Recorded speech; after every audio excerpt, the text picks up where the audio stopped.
पवित्र श्रीमद् भागवत गीता, पवित्र चारों वेद, पवित्र कुरान शरीफ, पवित्र बाइबल, पवित्र गुरु ग्रंथ साहिब, पवित्र कबीर साहिब की वाणी में छुपे हुए गूढ़ रहस्य अर्थात तत्व को जानने के लिए कृपया अवश्य सुनिए जगत गुरु तत्वदर्शी संत रामपाल जी महाराज के मंगल प्रवचन।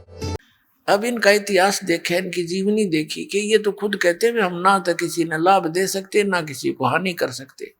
हानि तो यूं नहीं कर सकते, ये देवता अच्छी आत्मा है, और लाभ देने का इनकी पावर नहीं, तो ये तो न्यूट्रल है। इनको हम सब समर्थ मान रहे थे, या गलती हमारे गुरुओं की थी, इन शंकराचार्यों और आचार्यों की थी। इन्होंने ब्रह्मा विष्णु महेश जी को सुप्रीम पावर बता रखा, और इस काल भगवान को ही ये नारायण और कहते वो परमात्मा है, परब्रह्म परमात्मा, इसको परब्रह्म परमात्मा कहा करते। और इसके अवतार ये राम और कृष्ण विष्णु को मानते हैं, और लास्ट में घुमा फिरा कर श्री राम श्री कृष्ण और शंकर भगवान को सुप्रीम पावर इन्हीं की पूजा पर दृढ़ करते थे। तो ये इनकी जो पूजाएं थी हम कर रहे थे, लेकिन इन्होंने कहीं नहीं लिखा कि हमारी पूजा करो। हनुमान जी ने कहाँ लिखा कि मेरी भक्ति करो, हम खाम का पीछे लग रहे थे उसका। वो तो भगत आदमी था और वो खुद भक्ति करता था। कोई भक्त है आप बुद्धिमान शिष्ट, और उसकी कोई और पूजा करे माथा टेक के, उन्होंने कहा ना भाई, बुद्धिमान तो ये कहेगा ना भाई गुरु जी से नाम ले, मेरा इतना ब्योत नहीं है, मैं भी भक्ति कर रहा और तू भी कर, उन्हीं से उपदेश ले। तो ऐसे ही हनुमान जी की जो टेंडेंसी थी ऐसे ही थी। और हम क्या, हमारी तो एक वो भाव बना हुआ है इस काल प्रेरणा से, जैसे कोई हीरो है, वो अपने रोजी रोटी के लिए तो उछल कूद चटक मटक कर रहा है, आराम उसने चाहे, वाह भाई मेरा तो फेवरेट है, यो फेवरेट हीरो है, टट्टू है तेरा फेवरेट, बता के देगा तो नहीं। तो नो इस हनुमान के पीछे लाग दिया, पहलवान था, पहाड़ उठा लिया, अच्छे गढ़ दिए हुए, लंका फूक दी, हम इस पर प्रभावित हो गए। अब कहने का भाव दास का ये नहीं है कि ये कोई बुरे व्यक्ति थे या बुरे भगत थे, नहीं, ये नेक आत्मा थी, लेकिन पूज्य नहीं थे, आदरणीय है। अब जो प्रसंग चल रहा है उसी पर आते हैं कि परमात्मा इस तत्व ज्ञान को देने के लिए स्वयं ही इस धरातल पर आते हैं और अपनी अच्छी आत्माओं को मिलते हैं, उनको तत्व ज्ञान से परिचित कराते हैं।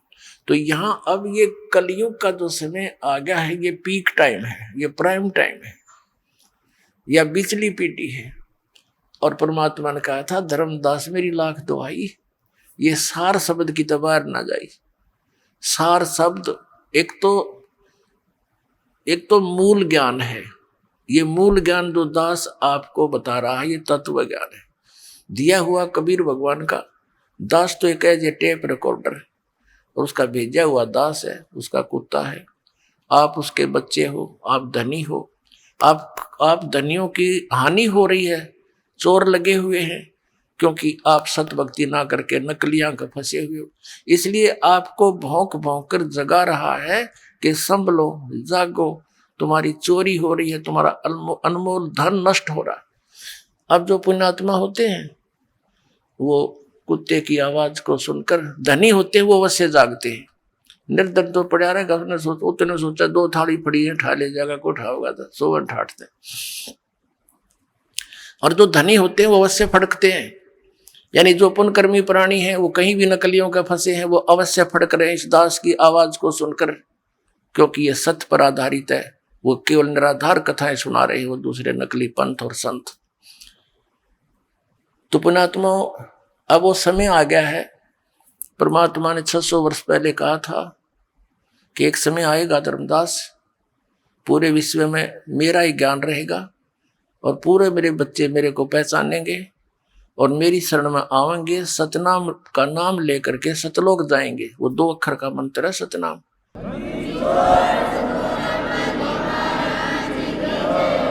इस सतनाम को देने का इस विश्व में कोई अधिकारी नहीं है पुण्यात्मा, इस दास के अतिरिक्त। यह अभिमान ना समझना, ये तत्व ज्ञान समझना, यानी सच्चा ज्ञान समझना। तो उस परमात्मा ने दास को आकर के स्पेशल कहा कि बेटा कर दे शुरू। सन 1997 में इस दास को परमात्मा आकर मिले और कहा कि अब ये समय आ गया है, अब खोल दे इस पिटारे को, भंडारे को, और तेरे साथ रहूंगा, चिंतित मत होना।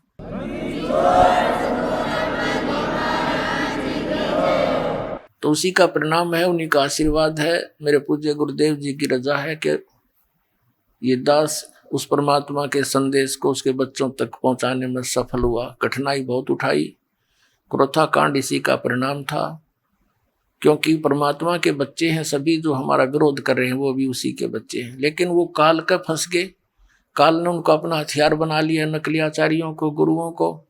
लेकिन समर्थ के सामने इन नकलियों की पारी बसावे को ने अपने कर्म बिगाड़े, कर्म खराब कर लिए उन लोगों ने, और ये पाप के भागी बन गए। जो ये ज्ञान और 2 वर्ष पहले जनता तक पहुंचना था, वो 2 वर्ष की बाधा उन्हें पैदा कर दी और इतना दूर कर दिया समाज को। मुझे इस दास के बारे में अफवाहें फैलवा कर, मीडिया का भी सहयोग लेकर के, और काल का उद्देश्य यही था कि लोग इसे इतनी नफरत करें, नाम से भी नफरत हो जाए, और कोई वहां पहुंचे नहीं, कहीं काल की पोल ना खुल जाए अज्ञान की। लेकिन समर्थ का आदेश और समर्थ का बनाया हुआ ये विधान, इसके बीच में जो अवरोध पैदा करता है वो महामूर्ख और अंधे गधे जैसा होगा। जैसे रेल की मार्ग पर अंधा गधा खड़ा होकर के और अवरोध पैदा करने की चेष्टा करता है, तो उसकी कितनी समझदारी है, क्योंकि उसके आंख कोने और उसमें बुद्धि नहीं। जैसे ट्रेन आ रही हो, एक अंधा गधा खड़ा था रेल की पटरी पे और गाड़ी आ रही थी, उसने देखा जिस दिशा से कोई डिस्टरबेंस लगी, खड़खड़ खड़ की आवाज आई, उसने उसी साइड में अपने पिछले पैर कर लिए, अकाने दे मुझे कौन डिस्टर्ब करेगा। दोनों दलुत्ती पहना ली। जब वो रेल ट्रेन निकट आई, दोनों ठोकी उसने, तो वो ठा कर भगा दिया, टुकड़े टुकड़े हो गया। तो पुण्यात्माओं, इस परमात्मा का मार्ग है ये, उस समर्थ का चला हुआ ये मार्ग है। इस मार्ग में जो अवरोध पैदा करेगा वो हिरण्यकशिपु की कैटेगरी में आएगा, वो कंस की कैटेगरी में होगा।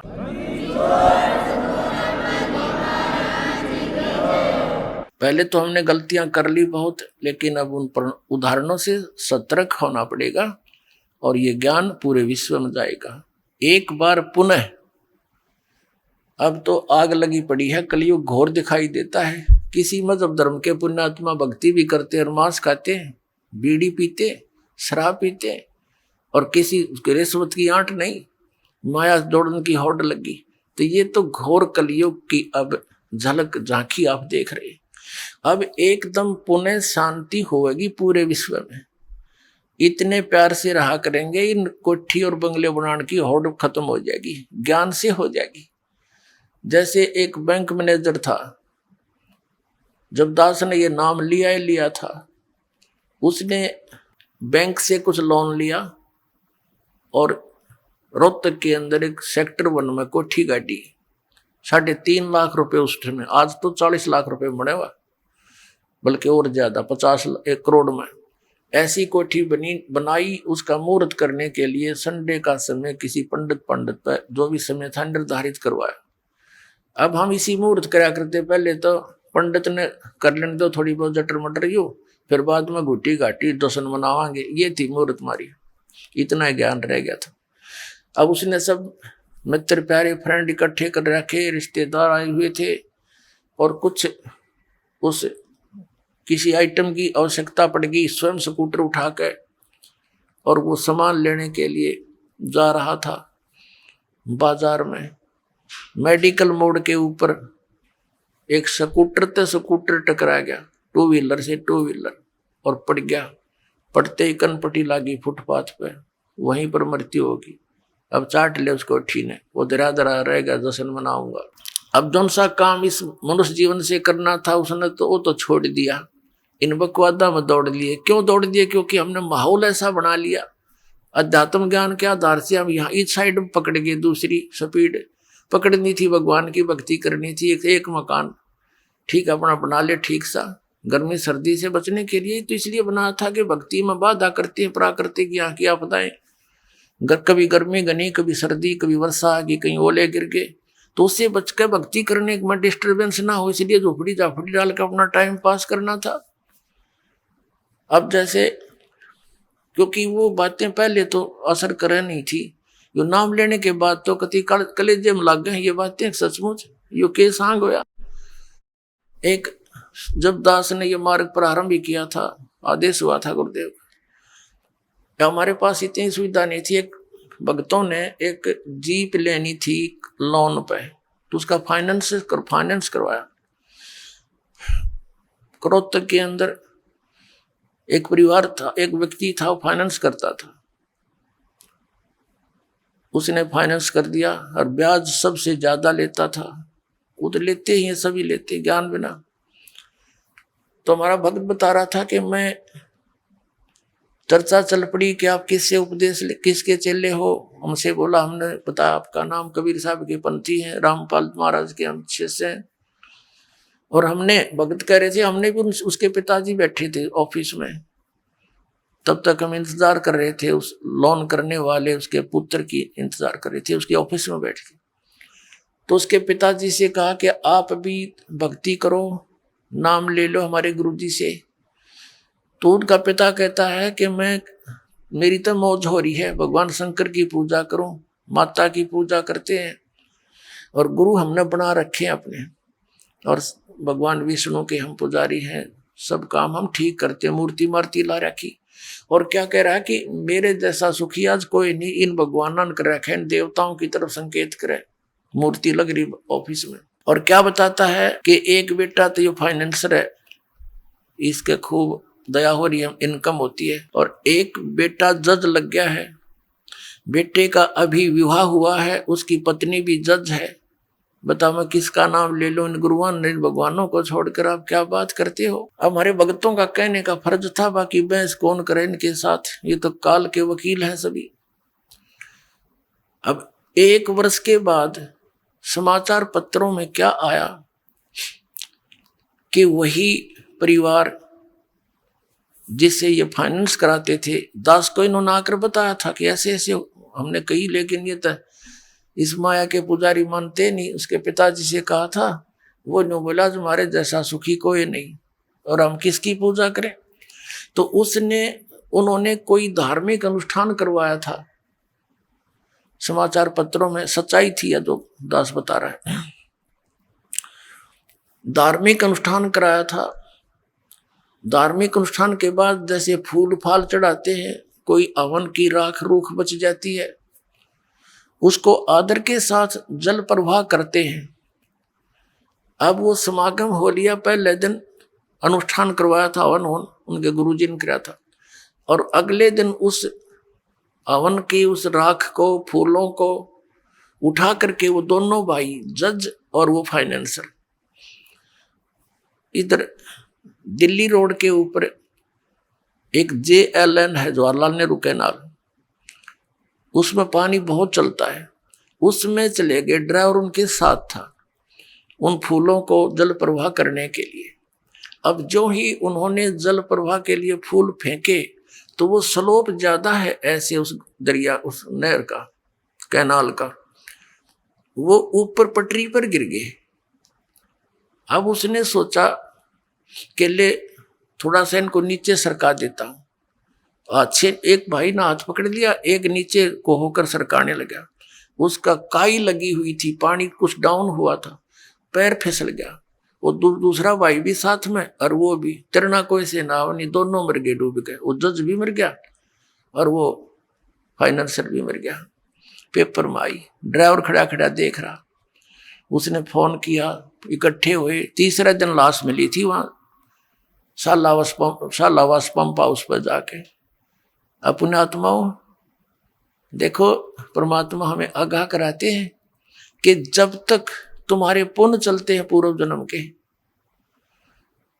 आपकी पूर्व जन्म की बैटरी चार्ज है, तो आपको सब सुविधाएं प्राप्त रहेंगी, चाहे आप किसी की पूजा करो चाहे ना करो, यानी सत भक्ति ना करके अन्य चाहे पूजा करो चाहे ना करो। और आप ये सोचते रहते हो कि जो साधनाएं हम कर रहे हैं इससे हमें ये पुण्य हो रहा, लाभ हो रहा है। अब उन्हीं साधनाओं को करने से वो ये मान रहे थे हमारे सर्व सुख हुए हैं, और उस समय नाश हो गया उनके करते करते। तो खाक साधना थी वो। अब वो जो नया नया विवाह हुआ था और लड़की चली गई, जो उसकी पत्नी थी उसने कहीं और मैरिज कर ली, अब हो गए जैसे कि तैसे। तो पुण्यात्माओं, जो काम करना चाहिए था वो तो छेड़ा भी कोई ना, वो तो स्टार्ट भी नहीं किया। तो अब इस सत्संग से आपके अंदर प्रेरणा होगी, क्योंकि भगवान का आदेश है ये। आप उसके बच्चे हो या भरम रहे हो, भटक रहे हो, आपने जाना था सतलोक में धक्के खाओ, इस इनके इन स्वर्ग तक मुश्किल से पहुंचा जाता है, फिर वापस यहीं आ रहे हैं। अब परमात्मा बताया करते थे हमें, क्यों भूली घर अपना, यो ना देश तुम्हारे, फिर पीछे पछतावगी, कर ले सोच विचार, बिन सतगुरु पावे नहीं, घर अपने की राह, संतों शरण लाग कर, सोरत शब्द समा, संख असंखों कोश है, तेरे पिया का देश, एक पलक में पाइए, ले सतगुरु उपदेश, सोन सलली गैल है, गगन मंडल के माही, बिना प्रेम पावे नहीं, चाहे करोड़ समाधि ला, नितानंद लो लायक, चढ़ो मैल मंजार, फिर न भव जल आइए, ये स्वप्ना संसार, होले सुहागण सुरता त्यारे, मालिक घर जाना है तू तो, होले सुहागण सुरता त्यारे, मालिक घर जाना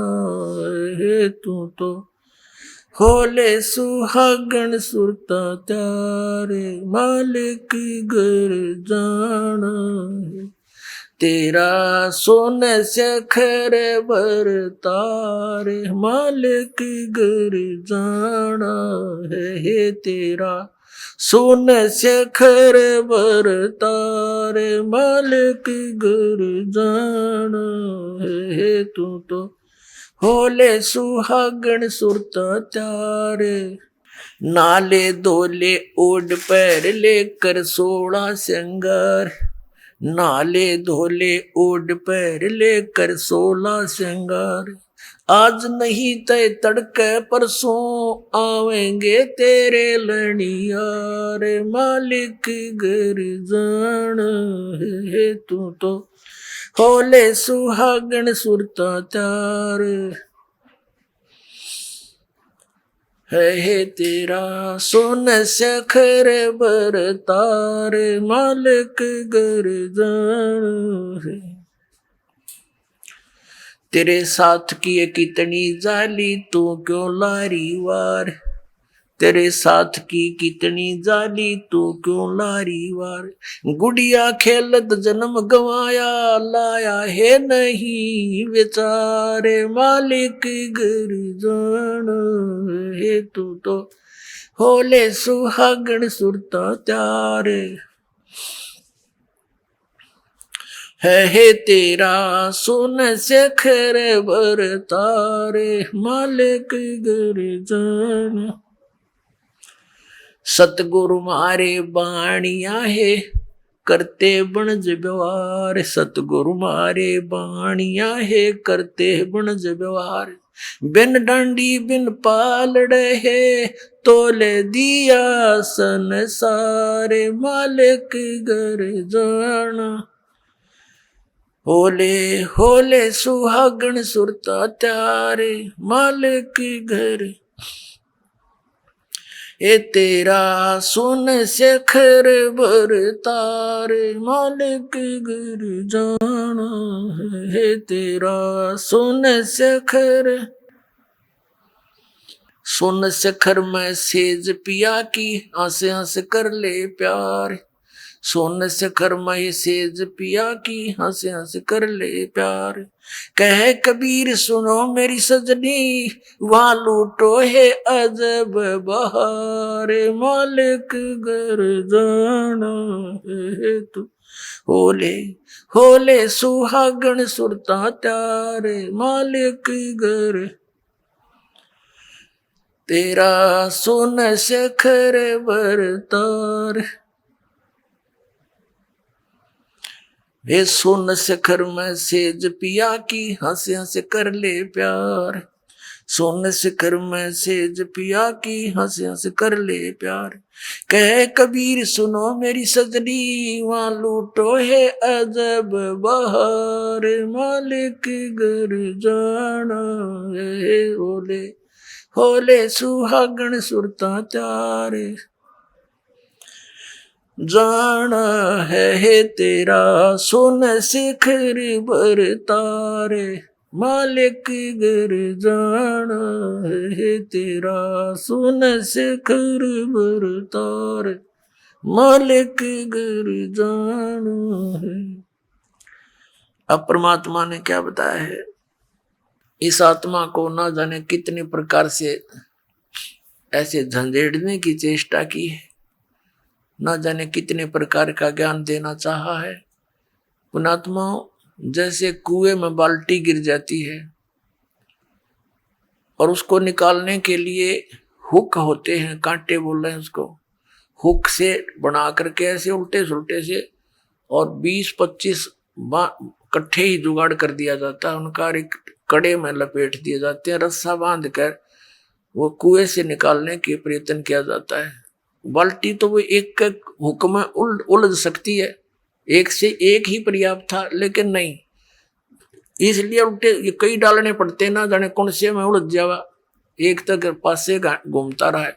तो परमात्मा ने हमें जगाने के लिए, तत्व ज्ञान से चिपकाने के लिए और काल के इस कुएं से निकालने के लिए परमात्मा कहते हैं कहते हैं कबीर साहब कहते हैं, इतनी बाणी बोल दी और जितना बाड़ो रेत, अरिस बोले जीव का एक नियारी हेत। कि क्या बताते हैं, पर भी लेन जात है दुनिया हमारा ज्ञान किने नहीं सुनिया।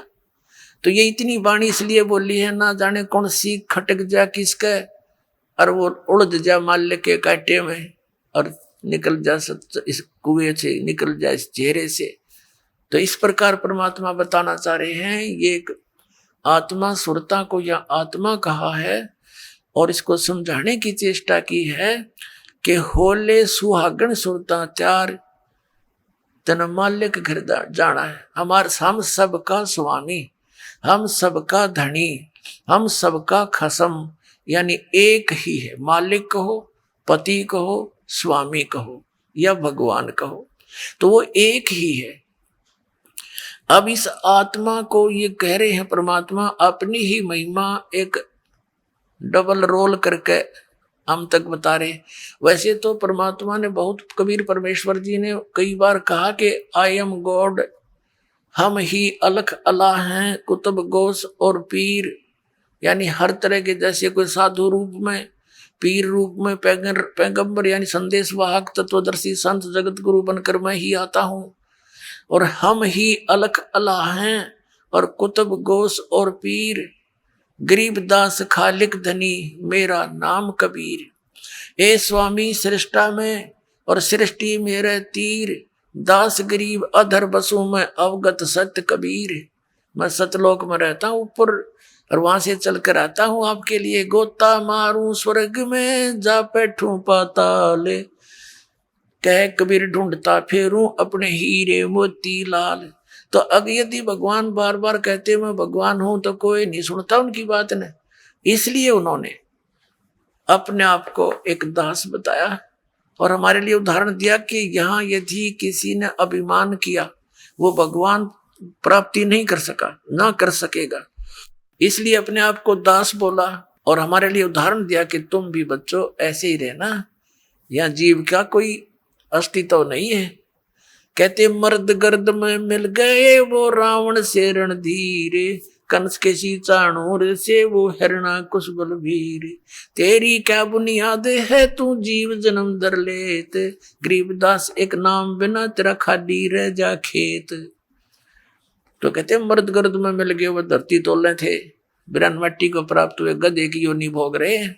तो यहाँ तो दास बनकर है, सबसे किसी को दुखी नहीं करे, मन कर्म वचन से भी किसी को पीड़ा देने की चेष्टा भूल कर नहीं करना।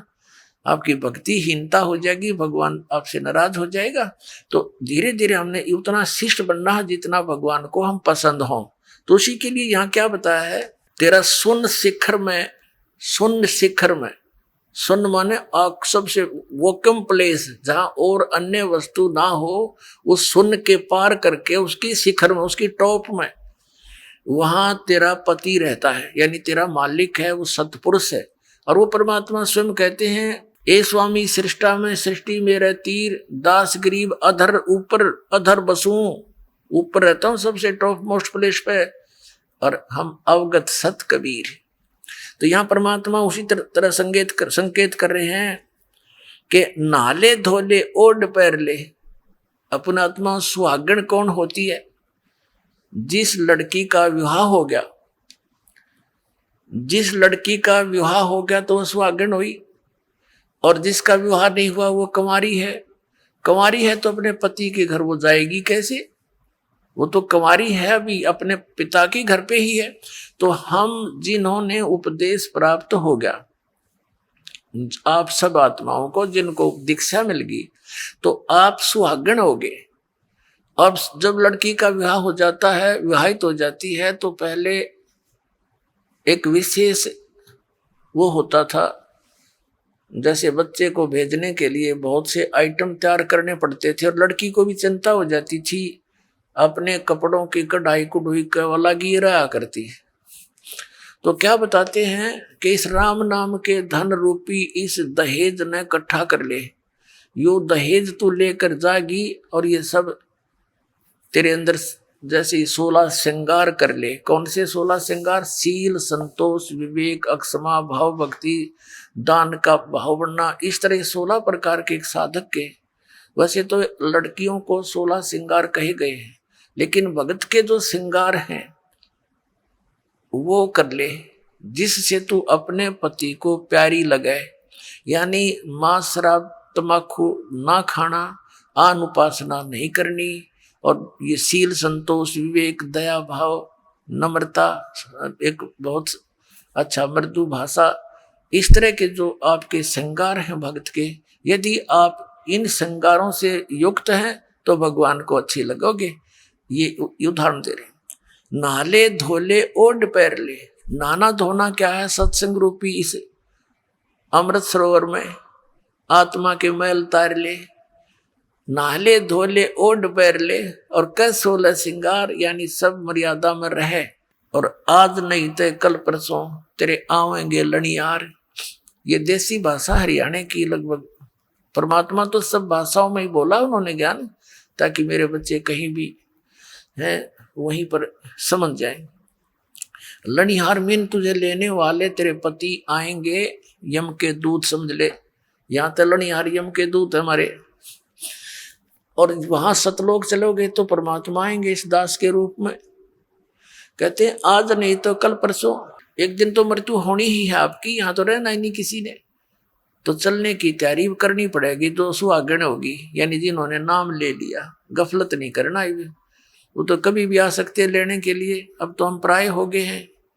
तो इसके विषय में बताया है, तेरे साथ की कितनी जाली तू क्यों लारी वारे, गुड़िया खेलत जन्म गवाया तन लाया नहीं बेचारे।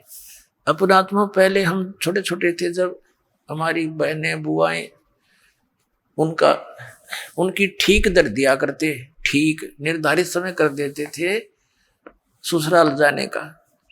तो उस ठीक से पहले वो क्या करती थी, अपना कपड़े करते थे 40 तीड़ अगलियां की, ये 20 तीड़ बारलियां की। तिल बिन सेट, वो कपड़ों के सेट को तीड़ बोला करते। घाघरा हुआ करता भरा सा, उसमें जो कुर्ता है चुंदड़ी, वह तीड़ बोला करते कंप्लीट सेट को।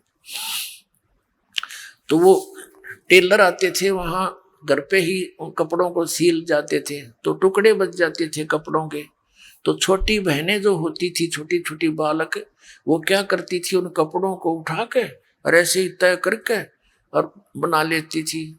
ये 20 अगलियां की, 12 पिछलियां की हैं, और उनको एक गठड़ी बांध के छोटी सी पोटली में उसमें रख लेती, और रोज खेलने के समय निकाल लेती, एक एक न एक, या अगलियां की या पिछलियां। और कोई भाई या दूसरी बहन उसके उस चीथड़े ने, उस कातर, इतनी कतर ने, लीर ने कोई निकाल लेता, वह गिनती ना पाई 40 तय, तो रोवर पा पिटा है, इसने मेरी तीड़ निकाल ली, हाय मेरी तीड़ निकाल ली। अब वो रोए बुरी तरह, उन्होंने पूछा क्या हो गया, कि मेरी तीड़ निकाल ली, इतनी थी, एक कम पाई, इसने का निकाली। वो फिर वापस दे दे तो वह राजी हो जाए। तो ये खेल थे। और जब वह बच्ची बड़ी हो जा, गुड़िया खेला करती, एक गुड्डा और एक गुड़िया बना लेती थी चीथड़ों के, फिर उनका ब्याह करती, और फिर उसका साथ वह गठड़ी सर पर धरकर नुका चाली तो ससुराल चाल, यानी इस तरह खेला करती थी। तो फिर जब वो लड़की बड़ी हो जाती है, सियानी हो जाती है, और फिर उसको ओरिजिनल तिल, यानी वो सेट ऑफ सूट, वो ओरिजिनल तीड़ मिलती और ओरिजिनल पति दुल्हा मिलता, तो फिर वो लड़की क्या उन गुड्डा गुडिया वाले खेल खेल सकती है? क्योंकि उसको ज्ञान हो गया ओरिजिनल वस्तु का, फिर वो उन जीथड़ों के साथ कभी नहीं खेल सकती।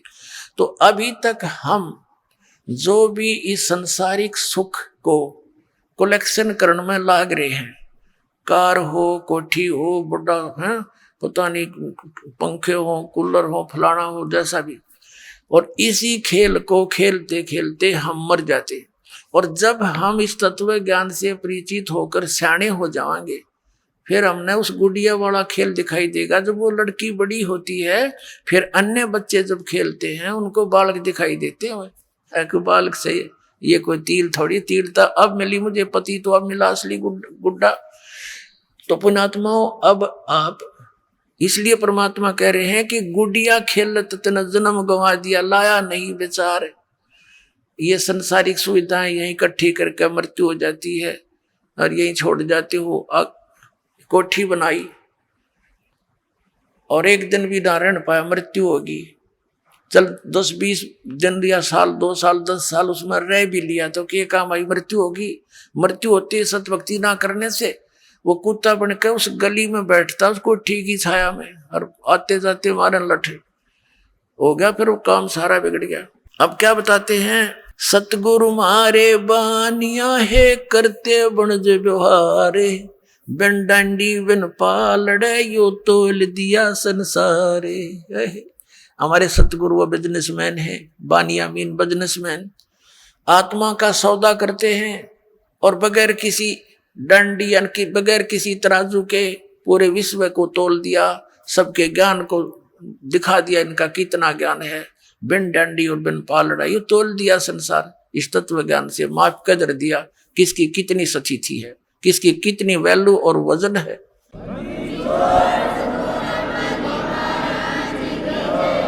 सुन शिखर में सेज पिया की, वो हंस हंस कर ले प्यारे, कह कबीर सुनो मेरी सजनी, लूटो वो अजब बहारे।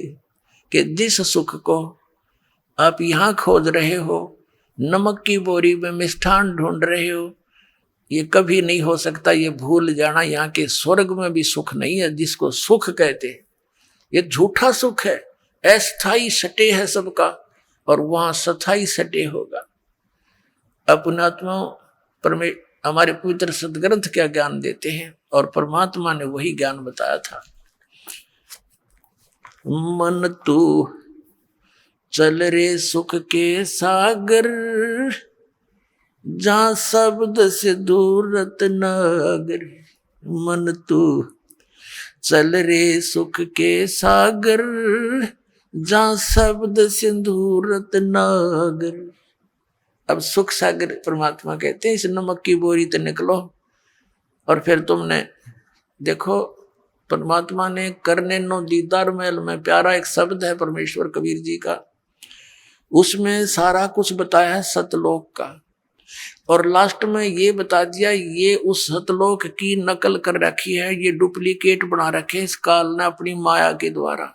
ब्रह्मलोक के अंदर एक नकली सतलोक, नकली अलखलोक, अगमलोक और अकैलोक, ये उसकी फोटोकॉपी कर रखी है, पर वो वस्तु वो नहीं है। तो ये बूरा की बोरी में और नमक की बोरी में कोई अंतर नहीं होता जब तक टेस्ट ना कर ले। टेस्ट करने से जानकारी होती, तो दोनों एक जैसी लगती है जब पास पास रख दे जाए। तो ऐसे ही इस काल का लोक तो नमक की बोरी है और सतलोक वो सुख सागर, यानी पूरी उस बोरी में मीठा ही मीठा होता है। तो पुण्यात्माओं परमात्मा कहते हैं कि चल रे सुख के सागर। पुण्यात्माओं जैसे आज का प्रसंग चला था, ये संसार यहाँ का जो सुख है, यहाँ सुख नहीं है और यहाँ स्थायी कोई भी जीव नहीं है। आज यहाँ मनुष्य जीवन में चाहे कोई राजा बना है, 1 मिनट में मृत्यु हुई, फिर चलो स्वर्ग में थोड़ा बहुत समय बचा हुआ होता, फिर गधा बनो, फिर नरक चलो चलते, यह स्थायी नहीं है। और यहाँ के भगवान भी यही कहते हैं, जैसे यहाँ का भगवान, यहाँ का ये काल प्रभु है, ब्रह्म है, सरपुरुष है। गीता जी अध्याय नंबर 4 के श्लोक नंबर 5 और 9 में, श्रीमद् भगवत गीता अध्याय नंबर 2 के श्लोक नंबर 12 में, गीता अध्याय नंबर 10 के श्लोक नंबर 2 में ये अपनी सतिथि बता रहा है। अर्जुन मेरे और तेरे बहुत जन्म हो चुके हैं। श्री कृष्ण जी में प्रवेश करके ये ब्रह्म बोल रहा है, सरपुरुष बोलता है और कह रहा है कि अर्जुन तेरे और मेरे बहुत जन्म हो चुके हैं, तुझे पता नहीं, तुझे ज्ञान नहीं, मुझे जानकारी है। मेरे जन्म और कर्म अलौकिक है। फिर इसने अपनी साधना बताई है 8वें अध्याय के 13वें श्लोक में कि ओम इति एकाक्षरम ब्रह्म व्यवहारण मामनुस्मरण ये पर्याति तजन देहम सयाति परमाम गतिम। मुझ ब्रह्म का केवल एक ओम मंत्र है, एक अक्षर ओम है, नथिंग एल्स। ये हरे राम राम राम हरे हरे, श्री कृष्ण कृष्ण हरे हरे, राधे श्याम सीताराम, राधे राधे श्याम राधे, ओम नमः शिवाय, ओम भगवते वासुदेव नमः। ये गायत्री मंत्र, ये भक्ति मोक्ष मार्ग के मंत्र नहीं है, ये व्यर्थ है, यूजलेस है। गीता जी अध्याय नंबर 16 के श्लोक नंबर 23 और 24 में स्पष्ट किया कि जो शास्त्र विधि को त्याग कर मनमान्य आचरण करते हैं, मनमानी पूजाएं जाप करते हैं, उनको न तो सुख होगा, ना कोई गति होगी, ना उनकी कोई उनको सिद्धि प्राप्त होगी, अर्थात यूजलेस। इसलिए 16वें अध्याय के फिर 24वें श्लोक में स्पष्ट किया गीता जी में, इससे तेरे लिए अर्जुन कर्तव्य और अकर्तव्य की अवस्था में कौन सी साधना करनी चाहिए और कौन सी त्याग देनी चाहिए। सदग्रंथों को आधार मानना, किसी के लोक वेद पर आधारित मत होना। तो श्रीमद् भगवत गीता हमारा आधार है भक्ति का। ये पवित्र सदग्रंथ जैसे पवित्र पुराण, ये हमारा आधार, पवित्र वेद, पुराण नहीं, पवित्र वेद हमारा आधार है भक्ति का, साधना का। लेकिन पुराण हमारे सहयोगी हैं अध्यात्म ज्ञान को समझने के लिए। और जो पुराणों के अंदर वेदों और गीता वाला भक्ति विधि है, वो तो वेदों और गीता का ही है, वो तो हम उन्हीं से ग्रहण करेंगे। बाकी अन्य उसके अंदर उस ऋषि वक्ता, पुराण के वक्ता का अपने घर का ज्ञान है जो वेदों और गीता से नहीं मिलता, वो हमने स्वीकार नहीं करना। अब गीता ज्ञानदाता कहता मेरा एक ओम अक्षर है, नथिंग एल्स, और कोई जाप ही नहीं है। इसके अतिरिक्त कोई मंत्र जाप करता वो अपने डले ढो रहा है, वो कंकर पत्थर इकट्ठे कर रहा है, लाल नहीं है। ये ब्रह्म सत्र का है और इससे जो इसकी साधना करता हुआ अंत समय में शरीर छोड़कर जाता है तो परम गति को प्राप्त होता है। वो परम गति कौन सी है? ब्रह्मलोक से मिलने वाला स्थान ब्रह्मलोक। और गीता जी अध्याय नंबर 8 के श्लोक 16 में कहा कि ब्रह्मलोक पर्यंत वहां तक गए हुए सभी पुनरावृत्ति के अंदर है, उनका भी जन्म मृत्यु बना ही रहता है। ये खुद कहता है ब्रह्म। गीता श्री कृष्ण में प्रवेश करके गीता ज्ञानदाता बोल रहा है कि मेरा कोम अक्षर है और तेरे मेरे बहुत जन्म हो चुके अर्जुन, हम अविनाशी नहीं है। इसलिए 7वें अध्याय के 18वें श्लोक में गीता ज्ञानदाता अपनी गति को भी अनुत्तम बताता है। अनुतम यानी कति व्यर्थ, क्योंकि जन्म मृत्यु मिटे नहीं, और जब तक जन्म मृत्यु का रोग नहीं कटेगा तो सुख हो नहीं सकता, शांति नहीं हो सकती। शांति तो सतलोक में होगी जहां सुख ही सुख है, दूसरी वस्तु ही नहीं है। अब इसलिए उसने अपनी साधना को अनुतम बताया। और ये नकली गुरु, ये आचार्य, ये हमारे बाग में लिखे थे, इन्हें बैठा दिया। और ये क्या कहते हैं, इनसे कोई पूछता है कि अनुत्तम माने क्या होता है स्वामी जी, कि अनुत्तम जो घटिया, और उत्तम, और उत्तम बोला अच्छा। और फिर जब उनसे पूछते हैं कि गीता जी अध्याय नंबर 7 के मंत्र 18 में गीता ज्ञानदाता अपनी गति को अनुत्तम क्यों कह रहा है? अरे तू समझा नहीं, अनुत्तम माने जिससे उत्तम और ना हो। अरे फुटे वाग धरे, अब ज्ञानी न था नहीं, इन्हें सट्टे मारेंगे फिर ये।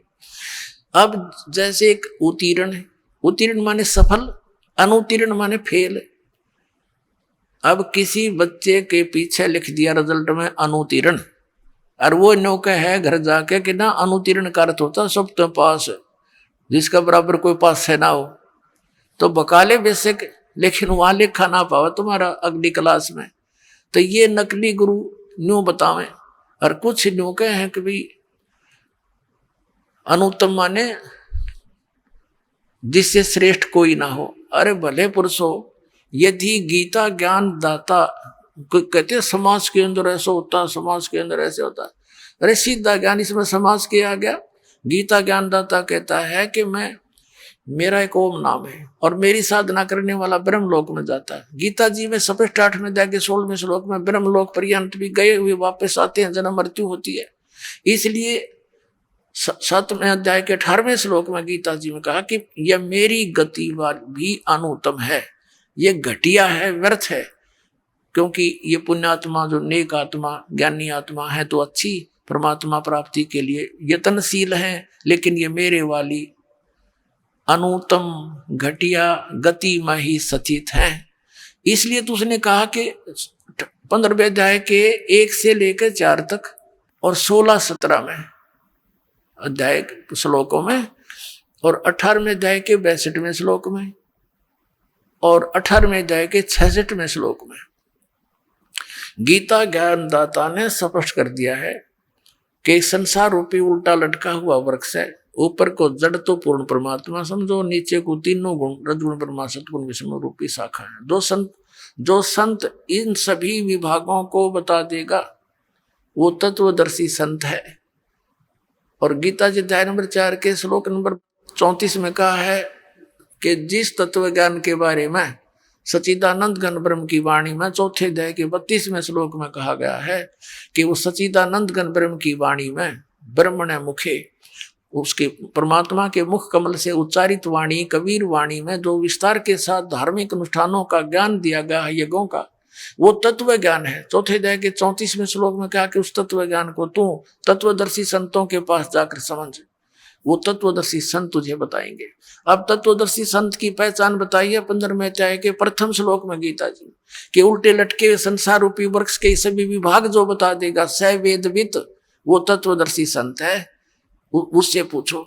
अब ये तत्वदर्शी जगत गुरु, अब जैसे सेवक होके उतरे इस पृथ्वी के माँ, और जीव उदाहरण जगत गुरु बार बार बलि जाऊं, जीव उद्धार करने के लिए वो कबीर परमात्मा वो जगत गुरु बनकर तत्वदर्शी संत की भूमिका करने के लिए यहाँ आए, और 120 वर्ष तक रहे, सह शरीर आए, सह शरीर चले गए।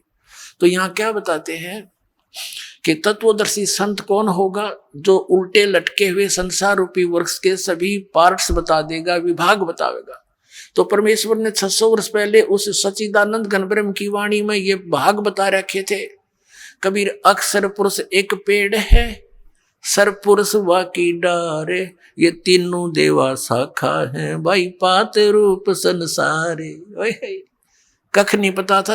वेद ज्ञान दाता गीता ज्ञान दाता ने भी सिर्फ ऑप्शन छोड़ दिया, ऊपर को जड़ वाला और नीचे को तीनों गुण रूपी शाखा वाला, ये उल्टा लटका हुआ संसार रूपी वृक्ष से। अब इसके बारे में कंप्लीट ज्ञान तो तत्वदर्शी संत देगा, उससे पूछो। और परमेश्वर ने 600 वर्ष पहले दे रखा था ज्ञान, लेकिन नकली आचार्यों ने, गुरुओं ने हमारे तक आन नहीं दिया, हमारे को दूर रखा अपने भगवान से, मिसगाइड करते रहे। कबीर तो जुलाहा है, धानक है, इसने सदग्रंथों को कैसे जाना, इसने संस्कृत पढ़ना नहीं आता, केवल ब्राह्मण लोग ही संस्कृत के पढ़ने के अधिकारी थे उस समय। तो हमने यह बात इनकी मान ली झूठों की कि भाई सचमुच कबीर साहब तो जुलाहे थे, दानक थे और ये पढ़े नहीं होंगे। आज पता चला वो तो पढ़े पढ़ाए थे, उन्हें पढ़ने की आवश्यकता ही नहीं थी। वो तो परमात्मा थे, सब भाषा के ज्ञाता थे, उनकी रची हुई सृष्टि थी, उनका दिया हुआ विधान था, उनको कंठस्थ याद है, तो मालिक है।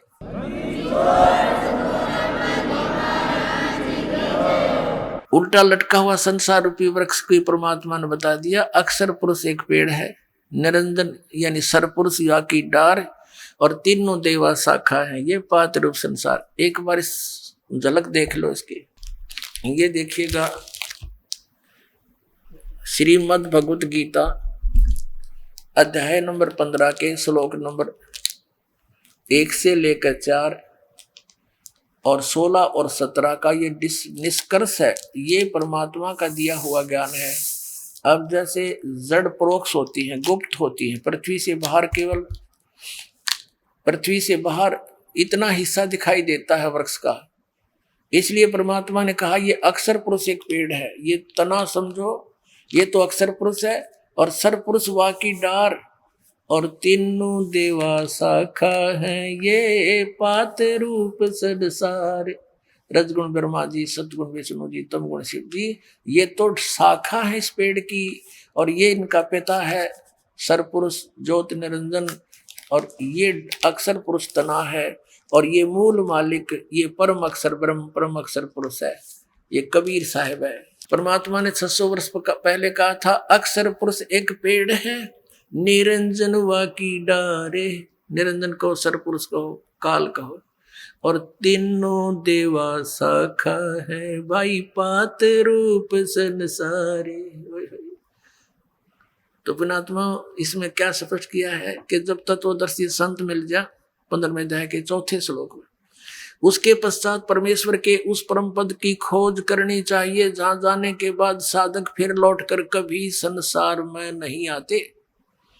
और गीता ज्ञानदाता कहता मैं भी उसी की शरण में हूं, और जिस परमात्मा ने सारे ब्रह्मांडों की रचना की है, यानी जिससे संसार रूपी वृक्ष की प्रवृत्ति विस्तार को प्राप्त हुई है, यानी जिसने सब ब्रह्मांडों की रचना की है, और मैं उसी की शरण हूं, केवल उसी की पूजा करनी चाहिए और की नहीं। कंसेप्ट होया क्लियर। गीता ज्ञानदाता अपने से अन्य किसी भगवान उस सर्वशक्तिमान की साधना करने को कहता, जिससे ऐसी भक्ति मिलेगी, ऐसी गति मिलेगी, फिर कभी लौटकर संसार में नहीं आते। अब गीता जी अध्याय नंबर 15 के श्लोक 16 और 17 में 2 पुरुष बताए हैं, एक सरपुरुष, एक अक्षर पुरुष। ये देखिएगा, अपने सदग्रंथों में अनमोल खजाना भरा पड़ा है, और ये आउट ऑफ सिलेबस पढ़ाते रहे हमारे धर्मगुरु। इन्हें बैठा दिया हमारे पूर्वजों का, सारे भूत बनवा दिए, ये वहां धक्के खुआओ तीर्थों पे, वहां जाओ दान कर दो, उनका मोक्ष हो जाए। मोक्ष तो इस ज्ञान से होना था जो गीता में लिखा हुआ है। अब देखो ये श्रीमद् भगवत गीता है। अब इसके अंदर आपको दिखाते हैं अध्याय नंबर 15 का श्लोक नंबर 16 और 17। ये देखिएगा, ये 15वां अध्याय श्रीमद् भगवत गीता, और यहां से वो श्लोक है 16। दिवौ इमौ पुरुषौ लोके सर च अक्षर एव च सर सर्वभूतानि कटुस्थ अक्षर उच्यते। इसका अर्थ यहाँ करा इन्होंने, इस संसार में नाशवान और अविनाशी, अक्षर माने वैसे अविनाशी होता है, अक्षर अविनाशी, ये 2 प्रकार के पुरुष हैं।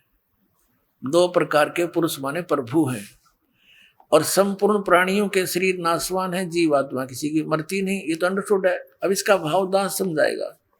इसमें क्या लिखा है कि सर पुरुष और अक्षर पुरुष ये 2 प्रभु प्रसिद्ध हैं, 2 भगवान, 2 स्वामी।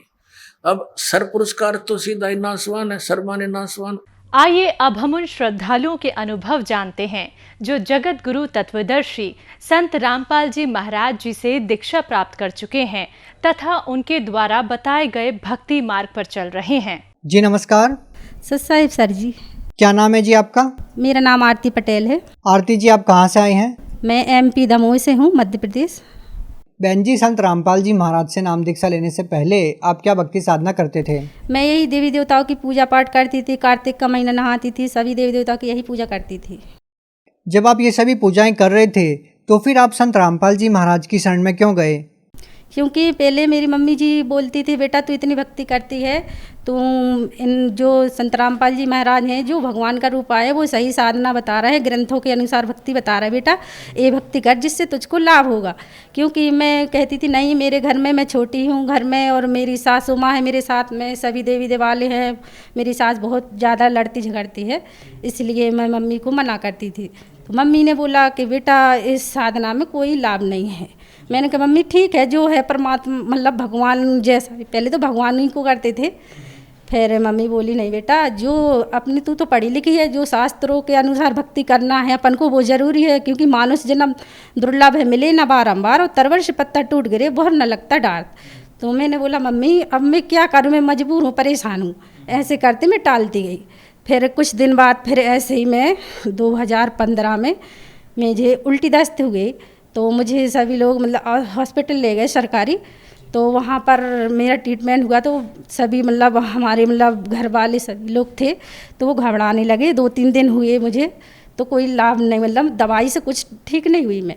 फिर बोले कि डॉक्टर बोले कि इसकी रिपोर्ट तो सभी ने ला रही हैं, कुछ नहीं है, पता ही नहीं चल रहा क्या हो रहा है। फिर मेरी उल्टी दस्त तो ठीक से हो गई, पर मैं बिल्कुल लस्त पड़ गई थी, तो मैं किसी को मतलब पहचान नहीं पा रही थी और ज़ोर ज़ोर से मैं उठ के गिर रही थी ऐसे बहुत ज़्यादा।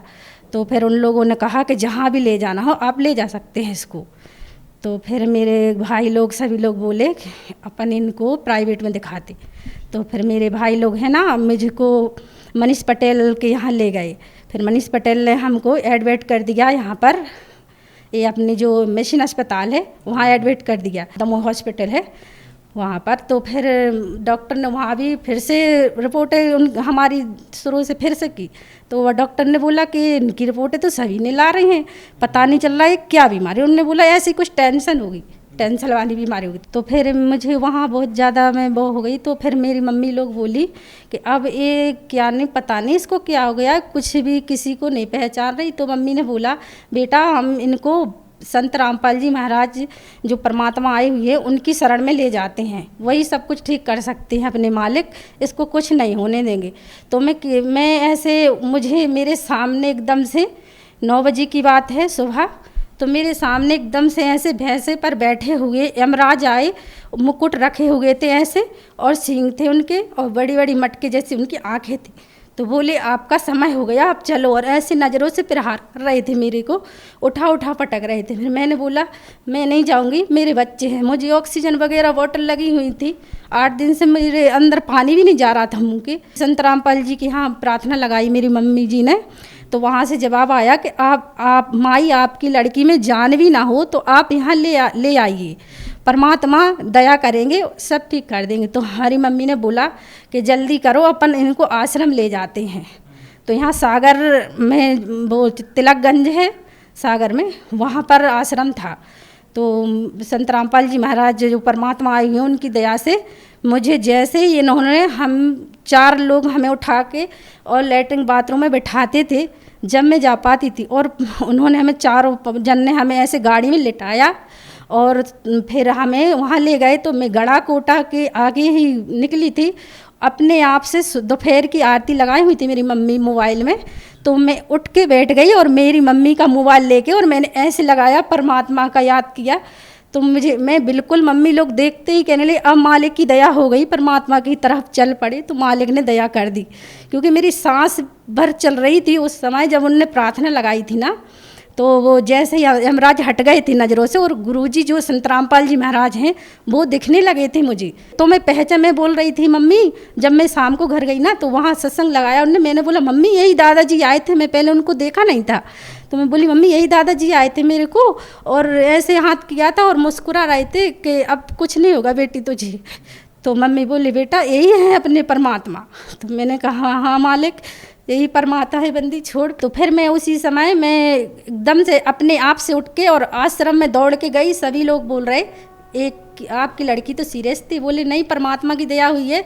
वो दौड़ती मैं सबके आगे गई और मैंने दंडवत किया और वहाँ मैंने नाम उपदेश लिया और तुरंत मैं ठीक हो गई मालिक की दया से। जो मैं गिर पड़ रही थी, कोई हिम्मत नहीं थी मेरी। संत रामपाल जी महाराज ने मुझे जीवन दान दिया, परमात्मा है वो हमारे।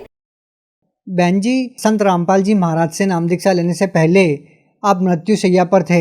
डॉक्टर लोग आपकी रिपोर्ट को देख के नील बता रहे थे, उनको समझ नहीं आ रहा था कि आपको हुआ क्या है, और ऊपर से आपको यमदूत भी दिखाई देने लगे। बोलने लगे कि अब आपकी मृत्यु होने वाली है, अब आप ये शरीर छोड़ के जाएंगे। तो क्या उस समय देवी देवताओं की जिनकी आप पूजा साधना करते हैं, व्रत आदि करते हैं, क्या उनको आपने याद नहीं किया अपनी सहायता के लिए? किया था, मैं ठाकुर जी बोलती थी कृष्ण जी को, ठाकुर जी बोलती थी, पर मुझे किसी ने नहीं बचाया। सिर्फ मेरी मम्मी ने जो प्रार्थना लगाई थी संत रामपाल जी महाराज को, तो वहाँ से जैसे ही जवाब आया और मुझे गुरुजी दिखने लगे। संत रामपाल जी महाराज हैं जो परमात्मा धरती पर आए हुए हैं, उन्हीं ने हमें जीवन दान दिया, आके देवी देवता ने नहीं दिया। जो वेदों शास्त्रों के अनुसार कि परमात्मा साधक की मौत को भी टाल देता है, मौत के मुंह में से छुटा लेता है परमात्मा। वही संत रामपाल जी महाराज आए हैं, वो मौत के मुंह से छुटा लेते हैं और कोई देवी देवता कुछ नहीं कर पा रहा है। बहन जी, संत रामपाल जी महाराज से नाम दीक्षा लेने से पहले ही आपको जीवन दान मिला, आपके जीवन की रक्षा की, तो क्या संत रामपाल जी महाराज से नाम दीक्षा लेने के बाद भी आपको कोई लाभ मिले? हाँ जी, हमें बहुत लाभ मिले। मुझे मानुष जन्म जो है परमात्मा बताते हैं, मानुष जन्म दुर्लभ है, मिले ना बारंबार, और तरवश पत्ता टूट गिरे बोहर न लगता डार। वो भक्ति मिली मुझे जिससे हमारा मोक्ष होगा। जी, हमारे पति जी हैं जो नशा करते हैं बहुत ज़्यादा, दारू वगैरह पीते हैं, मांस मंदरा खाते हैं, तो बोलते थे मैं अपने जैसा दामन ढूंढूंगा। तो मैंने कहा कि मेरी ज़िंदगी तो आपने बर्बाद कर दी है, मैं अपनी लड़की की नहीं करने दूंगी। मैं तो संत रामपाल जी महाराज की जो भक्ति करेंगे उनके अनुसार वही ऐसा ही मतलब मैं दामन ढूंढूंगी। तो बोले कि ऐसा नहीं होगा, मेरी लड़की है, जैसा मैं हूँ वैसा ही ढूंढूंगा मैं अपनी लड़की के लिए। मैंने बोला ये नहीं हो सकता। तो मैंने परमात्मा संत रामपाल जी महाराज को प्रार्थना लगाई। परमात्मा संत रामपाल जी महाराज की दया से उनके ही शिष्य हैं जो उनका पूरा परिवार जुड़ा हुआ है। तो मेरी बच्ची की उनकी मतलब साथ में शादी हो गई है, वो रमेड़ी बोलते हैं हम लोग। बहन जी, जैसा कि हम संत रामपाल जी महाराज के अनुयायियों से सुनते हैं कि संत रामपाल जी महाराज शादी विवाह को, जिनको आप रमेणी बोलते हैं, वो बहुत ही अलग तरीके से करवाते हैं, उसके बारे में आप क्या कहना चाहेंगे? इसमें ऐसा होता है सर जी कि कोई दहेज नहीं लिया जाता है, कोई 1 रुपया नहीं लिया जाता है, ना आगे ना पीछे। ऐसा नहीं कोई बोले कि पीछे को दे देंगे मतलब देते होंगे ये लोग, तो कभी नहीं। ये परमात्मा के नियम है हमारे, जो संत रामपाल जी महाराज हैं, जो ये नियम है उनके कि कोई दहेज 1 रुपया लेना ना देना, और दहेज मुक्त शादियां कर रहे हैं, ये भ्रष्टाचार मिटा रहे हैं, सभी को एक कर रहे हैं, जात पात कोई विवाद नहीं हो रहा है, सभी एक जैसे हो रहे हैं, सभी अपने भाई बहन हैं। बहन जी, जो श्रद्धालु आपकी तरह संत रामपाल जी महाराज से लाभ लेना चाहता है, तो वो उनसे नाम दीक्षा कैसे ले सकता है? जी, ऐसे ले सकते हैं कि अपने पास में जो कोई नामदान सेंटर है, अब तो हर गांव-गांव जिले में नामदान सेंटर हो गए हैं संत रामपाल जी महाराज परमात्मा के, तो सभी ले सकते हैं, वहीं पास जाकर अपने तो नाम दीक्षा ले सकते हैं। बहुत बहुत धन्यवाद जी, सत साहिब।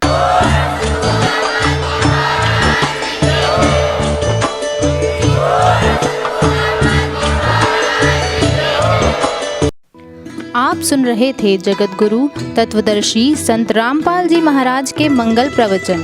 अधिक जानकारी के लिए संपर्क करें।